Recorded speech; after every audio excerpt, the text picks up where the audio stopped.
Bueno, en el vídeo anterior habíamos diseñado las tablas que necesitamos para nuestra base de datos.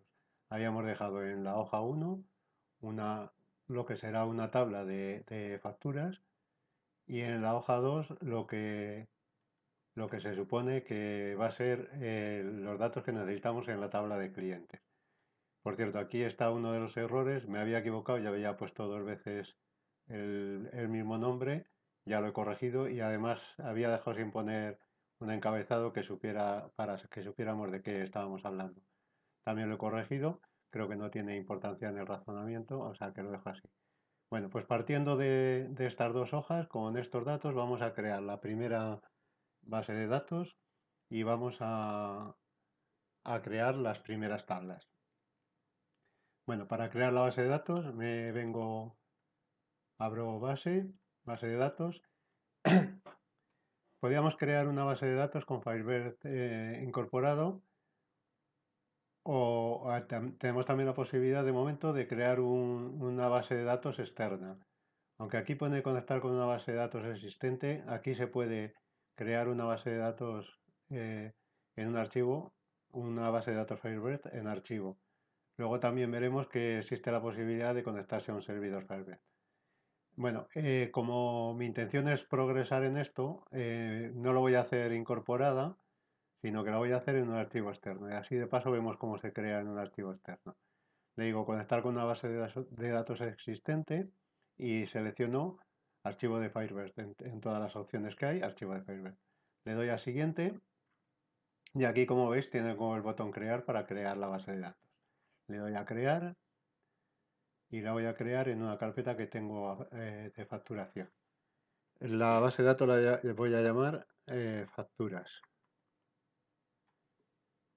Lo que estoy creando, lo que estoy creando es una base de datos Firebird, el archivo de base de datos de Firebird. Es un archivo .fdb, no confundir con el archivo de base de datos de base. Eh, Le doy a guardar para que me lo cree. Aquí él me pone los datos que necesita. Le doy a siguiente. Me pregunta si quiero registrar o no quiero registrar la base de datos. Le voy a decir que la registre porque la utilizaremos después. Si alguno lo está haciendo con la versión de 3 de LibreOffice, antes de este paso le saldrá para poner nombre de usuario y contraseña y lo dejamos todo en blanco y lo ignoramos.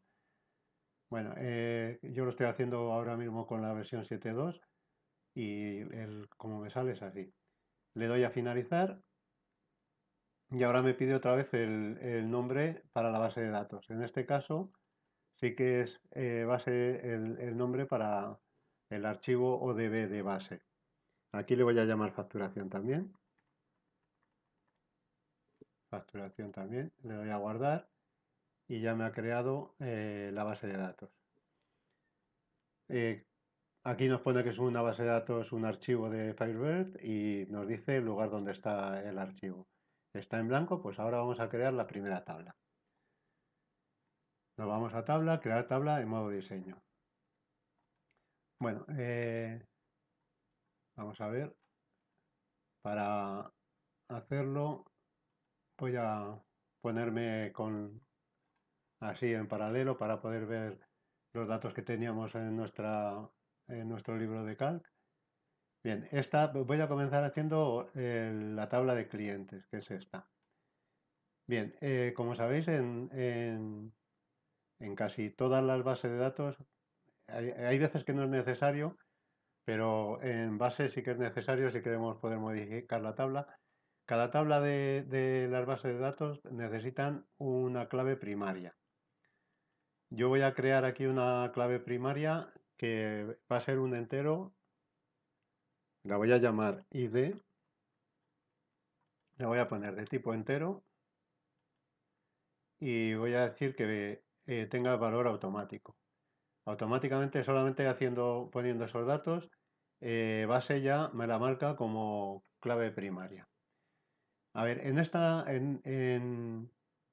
esta tabla podría poner como clave primaria el NIF y seguramente mucha gente lo ha pensado. ¿Por qué no pone el NIF? Bueno, pues no pongo el NIF, aunque se puede poner y funciona perfectamente, Porque yo he pensado que si pongo el NIF como clave primaria, cada vez que rellene un registro, necesito conocer el NIF en ese momento. Y podría ocurrir que estoy rellenando un registro y pues no tenga el NIF del cliente en ese momento. Y si fuera clave primaria, no podría dejarlo en blanco, entonces todos los datos del registro se me irían al garete. Entonces yo prefiero tenerlo como fuera de la clave primaria y luego ya veremos que nos surge un problema, pero ya veremos cómo lo vamos a solucionar. De momento no digo cuál es el problema. Eh, Venga, pues pongo. El siguiente campo que me ponía, o sea, yo he puesto el ID, que va a ser el equivalente al número del cliente que teníamos aquí, me lo va a hacer automáticamente, yo no tengo por qué poner ninguno. Luego el siguiente campo que pone es el nombre, pues yo pongo nombre. En este caso el nombre va a ser de texto varchar, de una longitud, bueno, le voy a poner 60, por ejemplo. Aquí iría el nombre del cliente. El nombre del cliente es el nombre de, puede ser una empresa, no tiene por qué ser una persona. Entonces, en este campo no voy a poner un campo nombre y otro apellidos porque lo que quiero es el nombre completo del cliente. Bien sea una empresa o bien sea una persona. Si es una persona pongo su nombre y si es una empresa pongo el nombre de la empresa. Y con este campo me vale para eso. De momento no necesito poner más campos. El siguiente campo es el NIF, el número de identificación fiscal en España. En cada país supongo que tendréis uno parecido. Eh, este campo. En el NIF, en España siempre es una combinación de números y letras de una longitud de 9 caracteres. Normalmente son 8 caracteres más una letra, pero podría ser una letra, 7 caracteres y otra letra. Como yo sé que siempre tiene ese tamaño, pues le voy a poner ese tamaño, le voy a poner 9. 9. Y como sé que siempre tiene ese tamaño, pues no le voy a poner texto varchar. Lo normal en casi todos los tutoriales que van explicando cosas de estas suelen poner texto varchar. Nadie utiliza los tipos de campo texto fijo. Yo voy a poner texto fijo. ¿Y por qué? Pues porque ya sé que ese es el tamaño que tiene. No necesito unas veces más largo, otras veces más cortos, que es para lo que sirve el varchar. ¿Y qué tiene de ventaja este frente al varchar? Pues mira, el varchar, como decimos que tiene una longitud variable, él lo guarda, si tiene 6 caracteres, pues ocupa el espacio de 6 y si tiene 40, utiliza el espacio de 40. Pero para hacer esto necesita primero ver qué datos hemos metido, calcula el tamaño y cuando guarda los datos, primero escribe el tamaño y después los datos. El texto fijo, char, sabe que tiene que escribir 9, los escribe directamente. No tiene que calcular el tamaño y no tiene que escribir el tamaño. Eh, si fuera texto 9 caracteres fijos en texto varchar, ocuparía seguramente un poquito más porque por delante lleva el tamaño. Pero eso no nos importa tanto como que tiene que hacer, para escribir un varchar, tiene que hacer un cálculo del tamaño y tiene que escribir un dato aparte de los datos que realmente queremos guardar. Y esto no importa cuando es un solo registro, pero cuando tenemos muchos registros y tenemos que manipular muchos registros, esto consume mucho tiempo y luego empezamos a quejarnos de que nuestra base de datos va lenta. Pues bueno, para ayudar a que no vaya tan lenta, es mejor emplear los textos fijo de tamaño fijo cuando sabemos que esto tiene un tamaño fijo que utilizar el varchar. Pero parece ser que en la mayoría de la gente que está explicando base de datos sobra el texto fijo porque siempre ponen varchar. Bueno, continúo. Lo siguiente es el domicilio del cliente. Domicilio, esto calle y todo esto, pues le llamamos domicilio.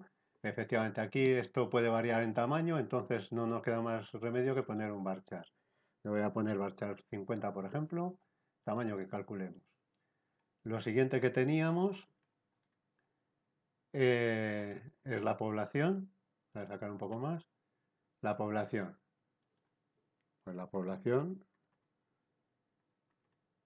el mismo razonamiento que antes, como es variable, pues le eh, ponemos en varchar y el tamaño que nos parezca.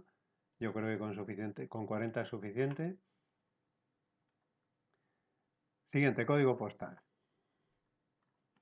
Código postal. Aquí vamos a ver un poquito también esto. Código postal es un número de 5 cifras. Pues bien, yo podía decidir pues poner, como siempre es entero, pues nada, un entero. Le pongo un entero y además, como no es muy grande, pues podría poner un entero pequeño. Un entero pequeño que aquí me dice que tiene 5 cifras. Pues bien, esto, el entero pequeño, a pesar de que dice que tiene 5 cifras, no nos vale para guardar el código postal, porque el código postal en España, por ejemplo, eh, puede llegar hasta 51, me parece que es el tamaño, como comienza en Ceuta. Entonces aquí tendríamos 51 o 50001. En un entero pequeño no me cabe. Luego vamos a ver que es verdad que no me cabe, porque un entero pequeño no llega hasta 50.000. A pesar de que aquí pone que tiene una longitud de 5 caracteres, no llega a 99.999. Luego lo vamos a ver y vamos a ver por qué. Por otra parte, un código postal. Un código postal, aunque es un número, no se utiliza para cálculos. Pues bueno, si tenemos un dato que, aunque sea numérico, no se utiliza para hacer cálculos, casi siempre es mejor guardarlo como, como texto, como carácter. En este caso, pues bueno, como sabemos que el código... ¿Por qué? Digo, a ver, ¿por qué es mejor guardarlo como carácter? Pues primero, porque para manipular los datos es mucho más fácil. Por ejemplo, si queremos saber todos los códigos postales que empiezan por 24, es mucho más fácil decirle al ordenador, a la base de datos, decirle, dame todos los códigos postales que comiencen por 24. Es mucho más fácil decírselo si es texto que si es un número. Si es texto, le decimos eso, dame los que comiencen por 24. Si es un número, le tendríamos que decir, dame los que sean mayores de 24000 y menores de 24999. Y ya he cometido un error porque mayor de 24000 no entra el 24000. O sea que eh, seguramente me interese mucho más fácil de manipular el otro. Y en cuanto a tamaños, y eso es una cosa muy similar en este caso.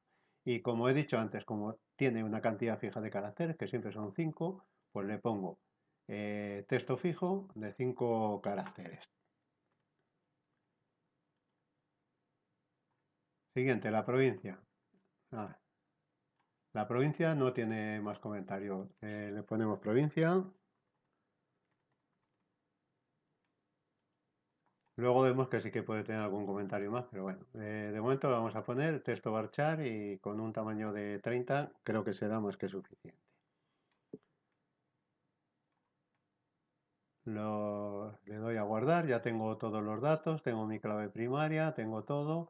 Tengo pendiente algo relacionado con el NIF, que ya lo veremos. Vale, esta la tabla la voy a llamar clientes. Le voy a aceptar y la cierro.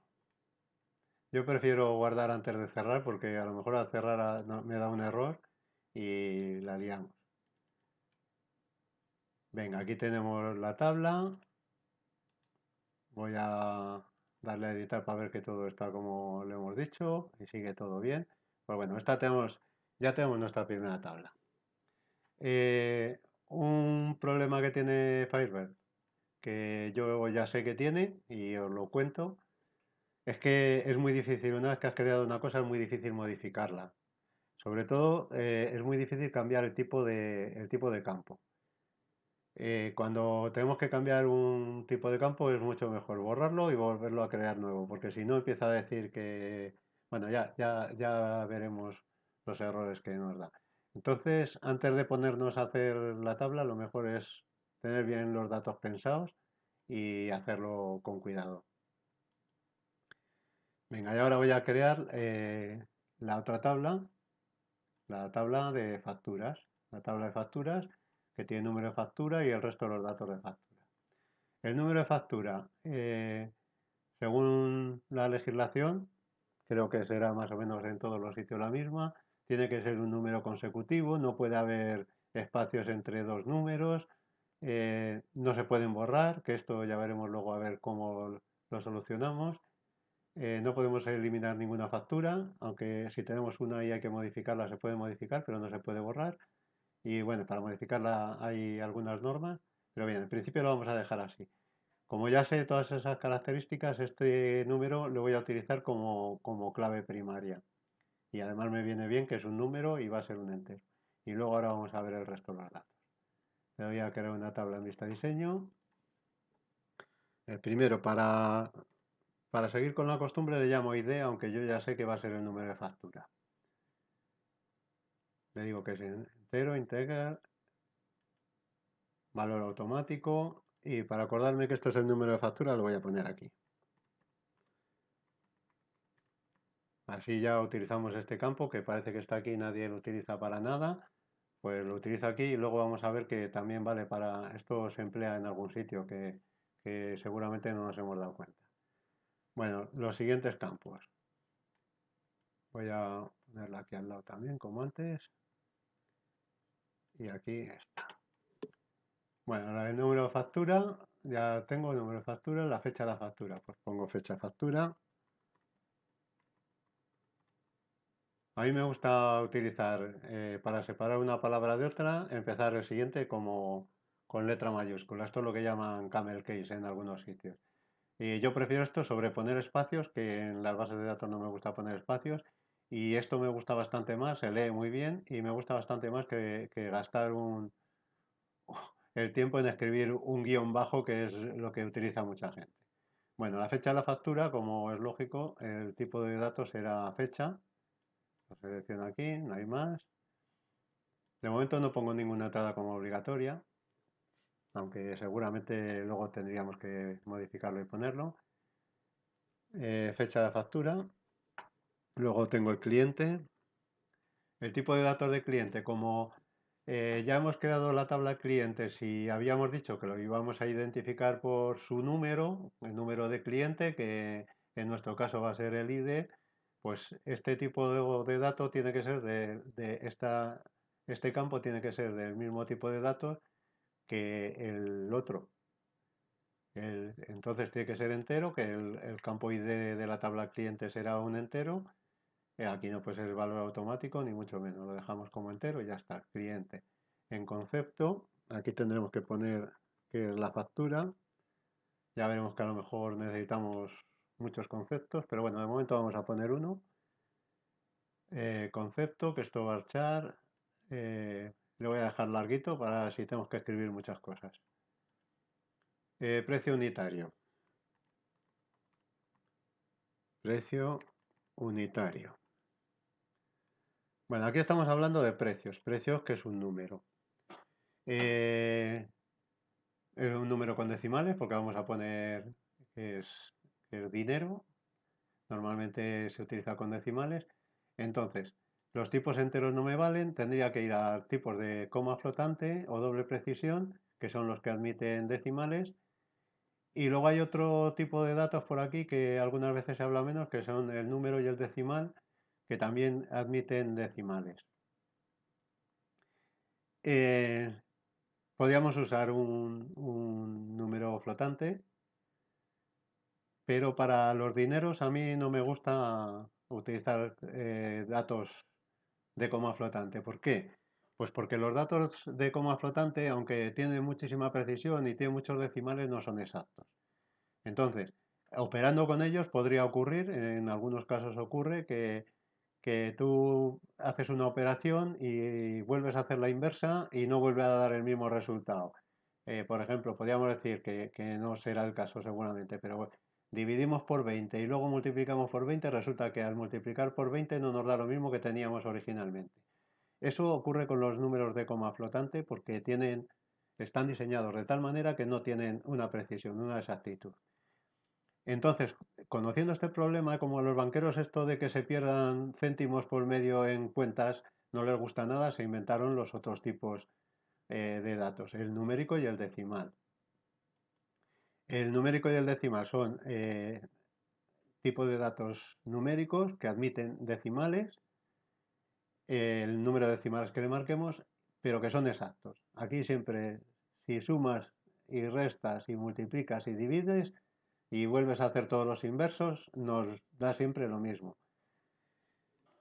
Entonces yo voy a emplear, siempre que haya dinero, voy a emplear un tipo de datos de estos que llaman números de coma exactos, números exactos de coma, con coma o exactos o decimales exactos. Bueno, cada uno lo llama de una manera, pero la cuestión es esa.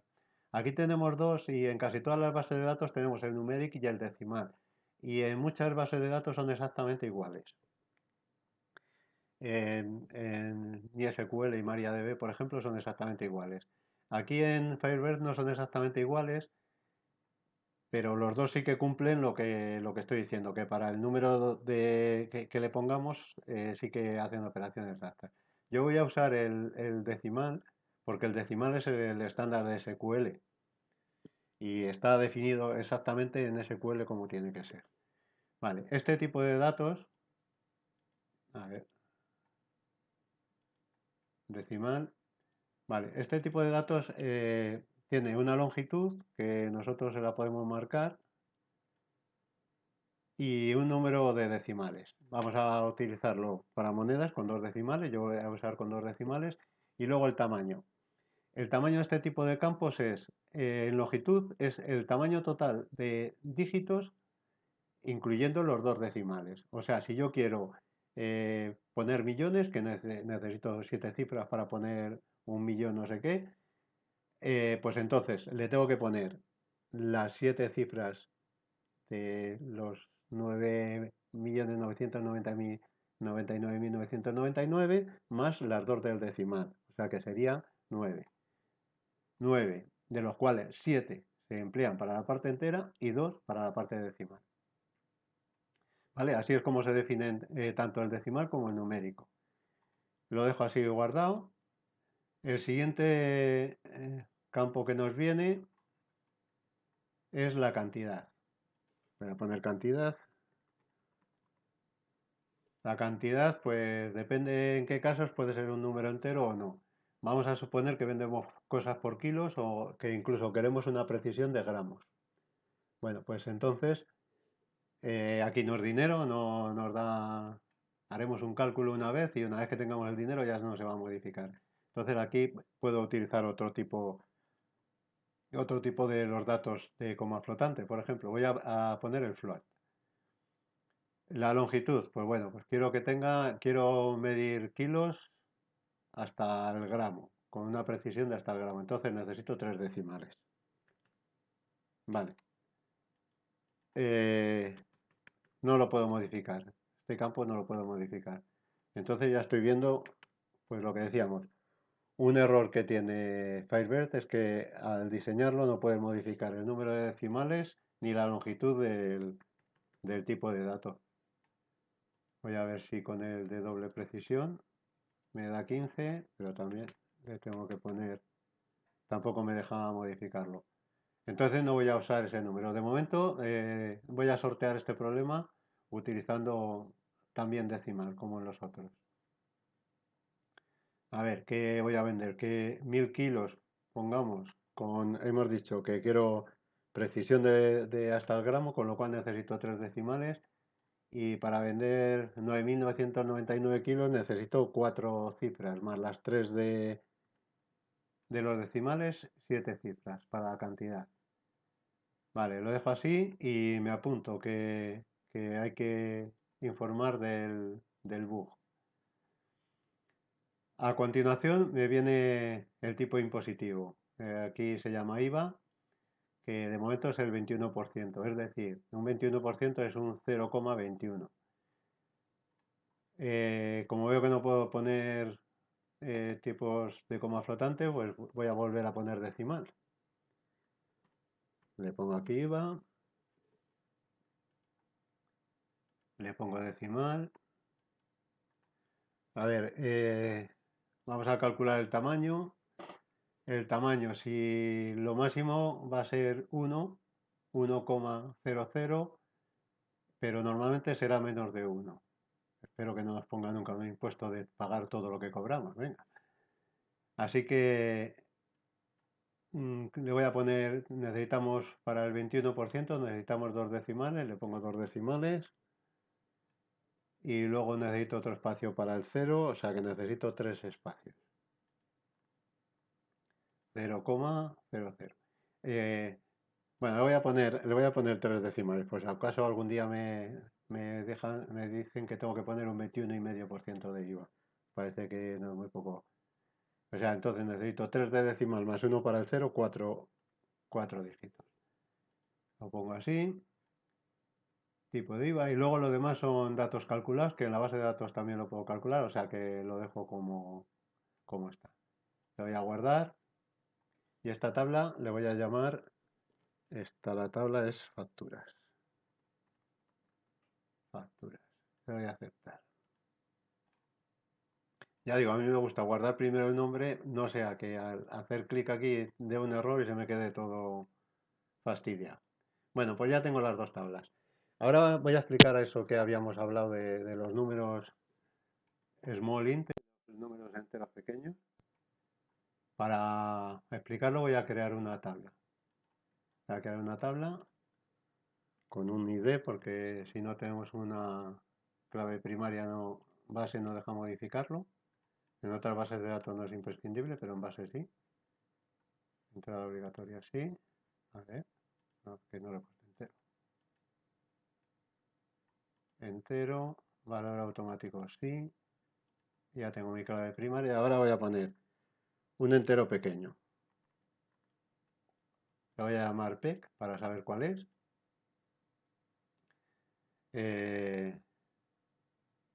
A ver si lo encuentro ahora. Entero pequeño. Es muy bien. Y ahora voy a poner un entero. Un entero. También para ver las mismas cosas con el entero. A ver si nos pasa lo mismo. Bueno, el entero pequeño me dice que tiene una longitud de 5 y el entero de 10. Voy a guardar esto. La voy a llamar pruebas. Ahora no me importa tanto que al cerrarme de un error, por eso no la he guardado primero. Bien, voy a abrir la base de datos pruebas. Le meto un número, 32.000, y en entero le voy a meter 32.000 también.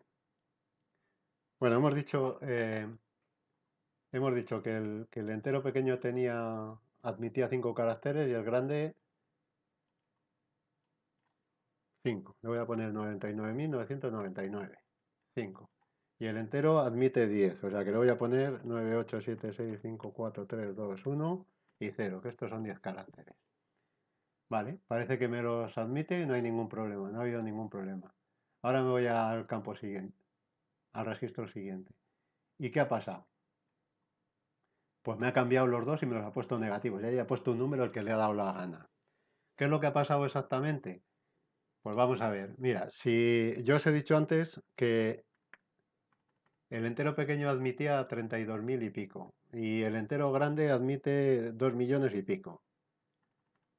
3, 4, 5, 6. O sea, si le meto esas cantidades, entra perfectamente, no se me cambia. Pero en el momento que paso de eso, le pongo 33.000 y a este le pongo 3 millones. Bueno, aquí tengo 3 millones. Ah, no, que es que tengo que poner 10 caracteres, no 9. Le tengo que poner otros 3 ceros. A ver, con 2, ¿qué pasaba? Con 2 me lo admitía. Con 2.000 millones y con 3.000 millones, pues no me lo admite. ¿Por qué pasa esto? Pues bueno, los números enteros se guardan en el ordenador de una manera determinada. Y el problema que tienen es que cuando tú metes un dato, si tú te pasas del tamaño que cabe, esto da la vuelta y empieza otra vez por debajo. O sea, si llegamos a 32.000 y pico, a ver, voy a calcular a ver exactamente cuánto es. Si tengo la calculadora aquí. Con la calculadora, calculadora,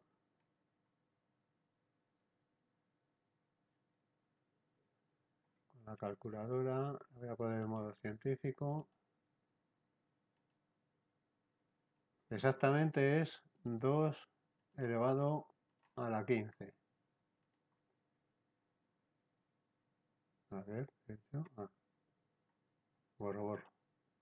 2 elevado a la 15 igual 32.768.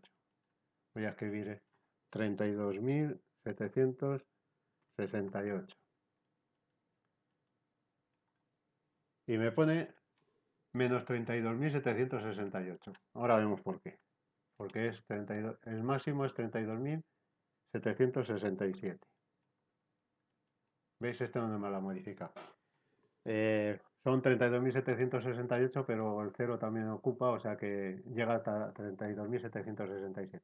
Cuando llega a 32.767, el siguiente ya no cabe, 32.768 no cabe y da la vuelta. Y entonces me pone 32.768 en negativo. Esto es lo que hace, o sea, cuando llega al máximo, da la vuelta y empieza por abajo. Y así. Y en el entero grande ocurre lo mismo. Aquí caben 2 millones y pico, que no quiero calcularlo ahora, pero ocurre lo mismo. Cuando llega por encima de su nivel, da la vuelta. Entonces, ¿qué pasa? Pues que como decíamos, el código postal que sea 50001 no cabe. Me pone 15.000. O sea, si yo le meto un código 50, pues ha dado la vuelta y me ha vuelto a llegar a los positivos otra vez. Pero este no es el dato que yo quería meter. O sea que en un entero, aunque pone allí 5 cifras, no cabe un código postal, como he visto en un vídeo tutorial de estos de uno que sabe mucho y hace vídeos de 7 horas para explicar todo, que dice que iba a meter un código en un entero pequeño y aquí no cabe un código postal, que lo sepamos. Entonces, mira, poniendo tipo texto he solucionado este problema ya sin ninguna duda. Y este problema sigue existiendo. ¿Qué pasa? Pues que lo único que tenemos que hacer es cuando empleamos números enteros, lo único que hay que hacer es calcular o saber o informarse hasta dónde llega y a ver si eso nos vale. Y si no, pues limitar esto de alguna manera. Vale, esto es lo que quería que vieras con respecto a los números enteros. También tenemos problemas con respecto a los números, con respecto al número decimal y tal, pero también. También nos puede pasar lo mismo. Con el decimal nos puede pasar lo mismo porque la mayoría de los ordenadores, la mayoría de las implementaciones, mejor dicho, de los números decimales en la base de datos se hacen utilizando números enteros. O sea, lo que hacen es utilizar números enteros, básicamente utilizar un número entero y luego poner la coma en donde hayamos dicho que tiene que tener los decimales. Y él hace cálculos con números enteros, luego le pone la coma y ya está. O sea, primero, si tiene dos decimales, primero multiplica por 100, calcula y luego divide por 100, es decir, pone la coma dos antes. Ya está. Entonces nos puede pasar lo mismo. Veremos cómo tenemos que hacer, a ver si lo podemos controlar esto más adelante. Bueno, y por hoy creo que tenemos bastante. Lo dejo aquí y ya seguiremos con el diseño de la base de datos y todo lo que tengamos aquí. Cierro y lo guardo.